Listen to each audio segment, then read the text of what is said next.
What's going on, people? We are Tottenham TV. Welcome back to another episode of Predict the Prem as we look forward to the second week of the Premier League. This is where me and my brother go head-to-head in predicting Premier League outcomes each and every Premier League game.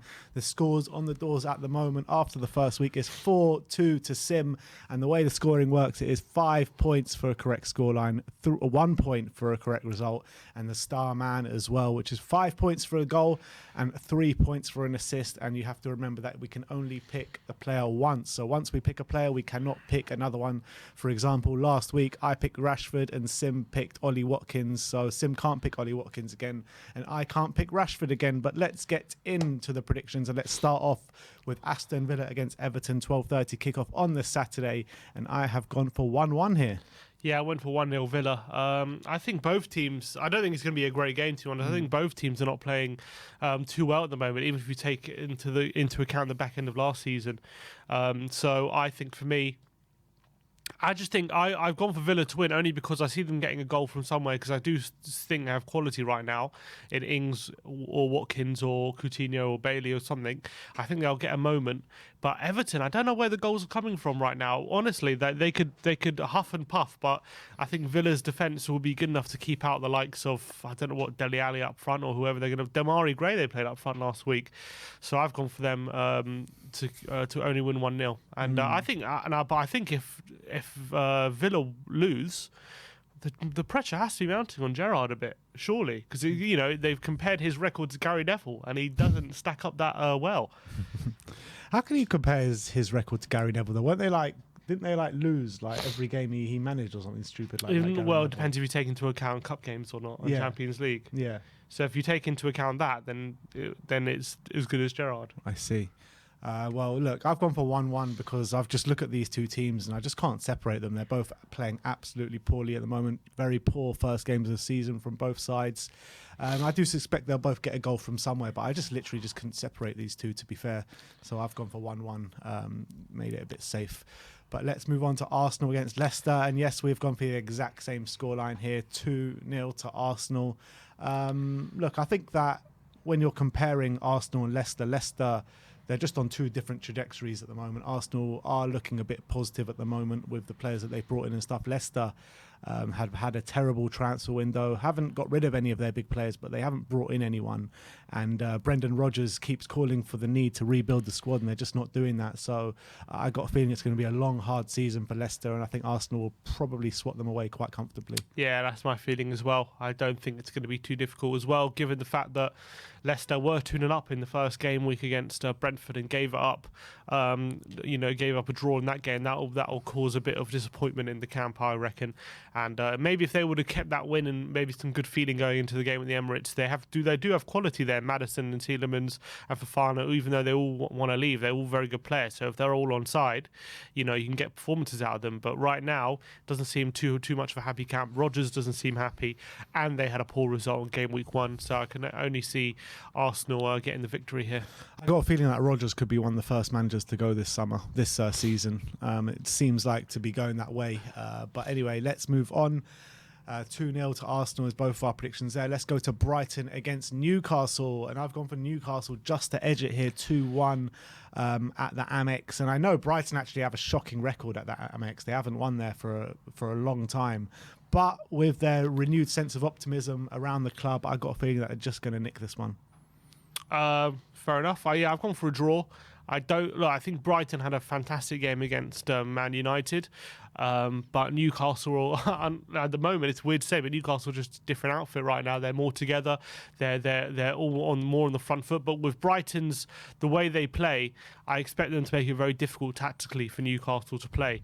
But Newcastle are on very good form, so I think that they can get some joy as well when they go down Brighton's side. So I've gone for a 1-1 draw. All right, let's move on to Man City against Bournemouth. Very hard game for Bournemouth. Second game in the Premier League coming up against Erling Haaland and co. We've both gone for big score lines, but 1 goal difference. I've gone for 4-0. You've gone for 3-0. Yeah. Could easily be either, to be fair, but I think Erling Haaland could have a field day this weekend. Yeah, you have to think so. It could be any combination of City attackers up front, and you expect them to run absolute riot. Obviously, Bournemouth had a very good win in their first game against Aston Villa, and maybe that good feeling could come into this game.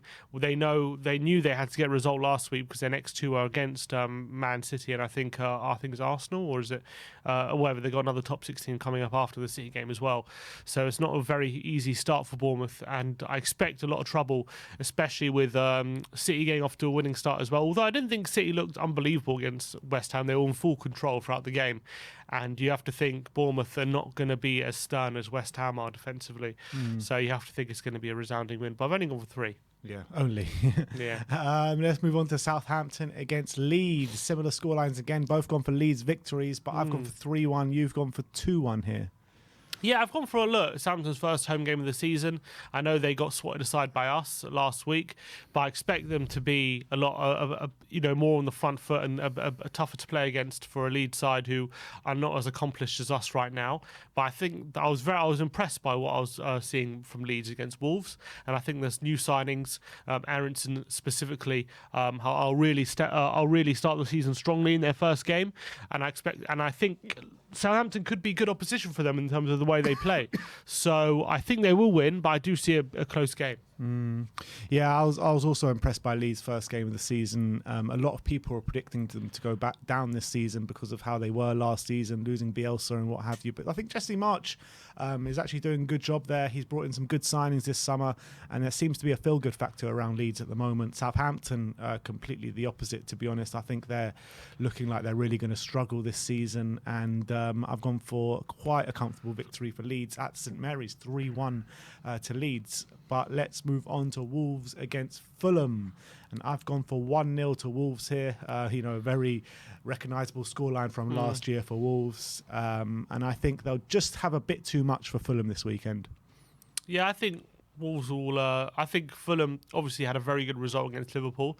And I think they're a team very high on confidence right now, given the fact that they absolutely annihilated the Championship last season. They did carry that good feeling into the Liverpool game, and I think that they're going to get something at the Molineux. I don't know. I think Wolves did all right at Leeds, but at the end of the day, they got undone. And after taking an early lead, they couldn't really sustain any attacks.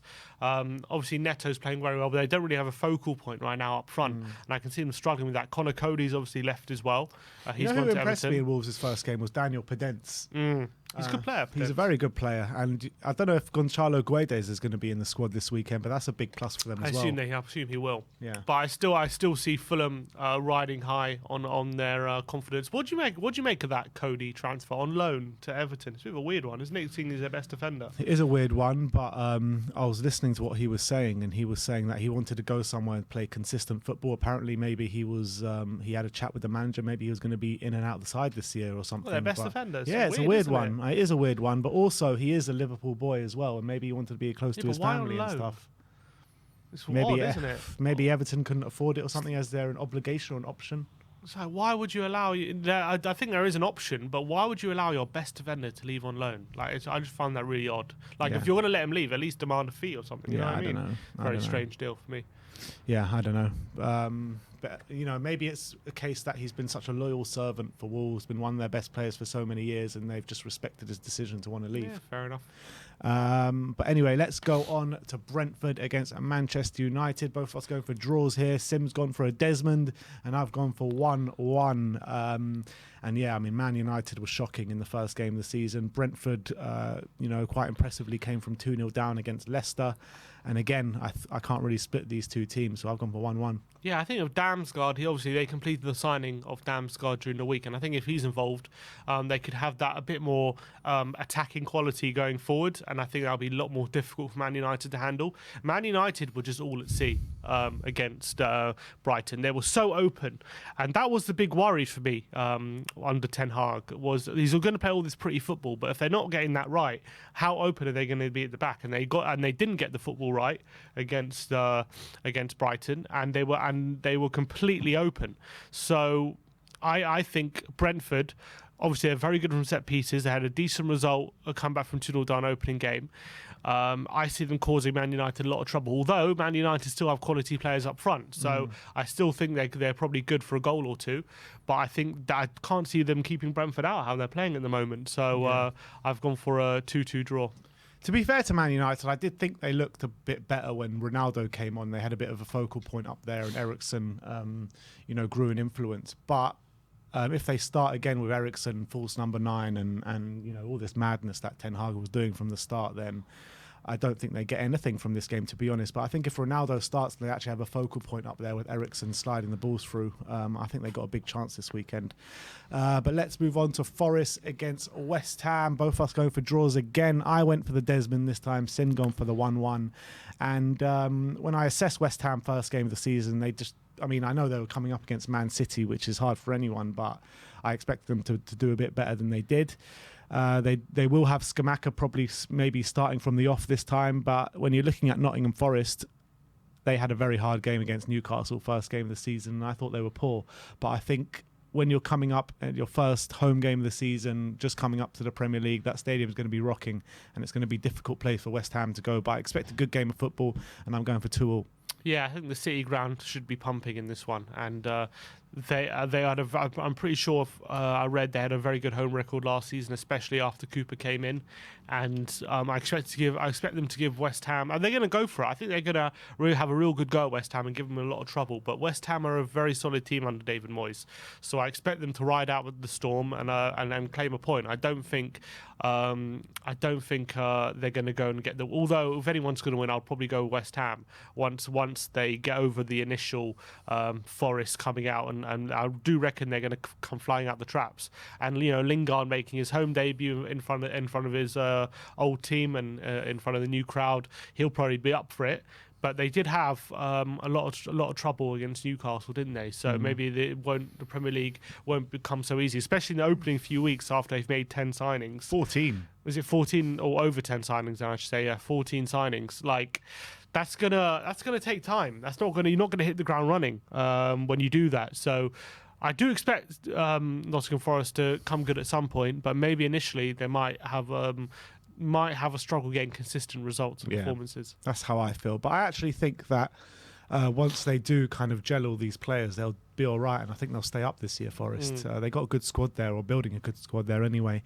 London derby, let's move on to Chelsea against Tottenham. We've both gone for the exact same scoreline in 2-1 to Tottenham. Chelsea were a bit lackluster in the first game against Everton, just about getting over the line with a Jorginho penalty. Spurs were probably the performance of the weekend with a 4-1 win against Southampton last week. So I think this Spurs coming into this probably our best chance to win at Stamford Bridge for a long time. And are we going into this favourites for the first time in ages? We could definitely argue that, the way we're playing and the way we've moving under Conte compared to the trajectory of Chelsea, who seem in terms I know they've had a good summer in terms of the players they've signed, Cucurella, Koulibaly, Sterling. These are quality players, but just all doesn't seem right at Chelsea at the moment. The manager seems to be complaining, and they got the new owners who seems to have a haphazard approach to the transfer window. Yeah, they've got players there who have been who wanted to leave and maybe been forced to stay, like Aspilicueta. I mean, obviously he wasn't forced to sign a contract, but we all know he wanted to leave. Alonso, I think he's still there at the moment. He wants to leave. So there seems to just be a bit of a fractured dressing room at the moment with Chelsea. They didn't have the best performance against Everton on the opening game week, and I think we could take full advantage. In terms of how I see the game playing out, actually, I see us keeping them at bay fairly comfortably with our structure. It's whether we can have that mentality to really go for the throat when we need to, because I think we clearly have the players to, and I think a lot of in years gone by, Spurs in these kind of games, there have been occasions where we've been favourites even away from home in these games. We just haven't had the mentality to go there and really take the game to them and force the issue. So hopefully now under Conte that can change, and we can actually do that on Sunday, and I'm backing us to do that. But it's all about, that's when we'll know if there's been a change or not, really, a serious change. Look, I think there has been a change, because when you look at it, since Conte has actually got to grips with things and, really stamped his authority in the squad, we've had 2 big away games in Man City and Liverpool away, and we've stood up to the challenge both times. And Liverpool we should have won, and we just about drew that game.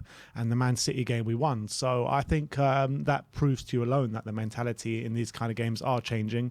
And, you probably probably looking at your screen and saying, oh, but we got battered to Chelsea 3 times in a month. But at that time, the squad was so different. The lineup was so different. And Conte really hadn't properly gotten to grips with the squad just yet. So I think ever since he has, the mentality has changed in these games. And that's as well why I've gone for 2-1 to Spurs in this game. Yeah, and their front three, Sterling, Havertz, and probably Mount. I mean, I just think we can keep that front three at bay. I really do. I think when you're aggressive and you go man to man with them and you really try and bully them, I think our back three can do that. And for me, it's more about whether we can really get Kane, Kulusevski, and Son really involved in the game. We're going to get chances. We just need to take them. Do you reckon Richarlison, he comes off the bench in this one? Yeah, he'll come off the bench, but he won't start. I think it'll be the same starting 11 probably as last week. But anyway, let's go on to the last game of the weekend. Monday night football, Liverpool against Crystal Palace. And I've gone for 2-0 to Liverpool here. I think it's not going to be the easiest game for Liverpool because Crystal Palace can be a match for anyone. But having said that, they had a lot of disruption in pre-season. So I got a feeling they're going to try and bed their way into the season. And you could see that at the beginning stages of the Arsenal game as well. Crystal Palace just weren't ready. They did grow a bit in influence as the game wore on, but didn't really hurt Arsenal too many times. They did have a couple of chances, but I think this Liverpool team will be a bit more resolute, and they will come away with a 2-0 victory. Yeah, I think they'll need a response to a poor opening day performance and result against Fulham. I think Klopp wasn't happy with their attitude, so I'm going to think that's going to change. I think Palace are a good counter-attacking team.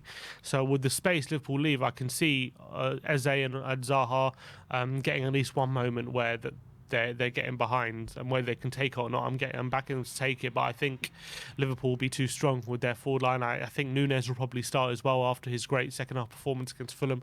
So I've gone for a 3-1. All right, and now it's time for the star man. I can't pick Rashford. Sim can't pick. Wow. Sim can't pick. Who did you? Ollie Watkins. And I actually said to Jake, I bet you Sim's gone for Haaland this week. And I went for Haaland because I thought you were going to go for Haaland, and I was like, if he goes for Haaland, Bournemouth for home, and I don't have him, I'm thinking, and he gets a hat trick, I'm going to be in big trouble. So, and at least we're both not going to have him now if we both go for him. But you didn't go for him, so that's a surprise. To be honest, what you think is too early? Yeah, I just I'm trying to save these big players for a bit later on, to be honest. I've blown my Haaland load. Blown your Haaland. I've blown my Haaland load straight away. But the thing is, I do think Haaland's going to smash it this weekend. It's Bournemouth at home. If you've got if you're looking down the whole fixture list, to be honest, one fixture you're banking on Haaland or Man City to batter it. It's Bournemouth at home, and that's what they got. Although the only thing that in my head is like, is it a good decision? Is game week 2? If it wasn't game week 2, then it would be a no-brainer. But because it's game week 2, you're like, is this a smart decision? But I've gone for it now. No going back. I really did think you were going to go for him. So fair play. You were gone for Bamford. Yeah, I've gone for Bamford. Leeds away at Southampton. I think that I was watching Leeds and I thought Bamford was really impressive in the first game. So I think he's going to take that form into the second game and get a goal or two. He can definitely grab an assist as well. So away at Southampton, both of us predicted Leeds to win, and I think Bamford will do something in that game too. So I've gone for Bamford. Sim's gone for Erling Haaland. A clash of the Titans this weekend in Starman. But that is our Predict the Prem. Thank you everyone for joining us. We'll be back for the Perspective on Tuesday, seeing as there is Monday night football this week. Like, subscribe and comment, and as always, come on you Spurs.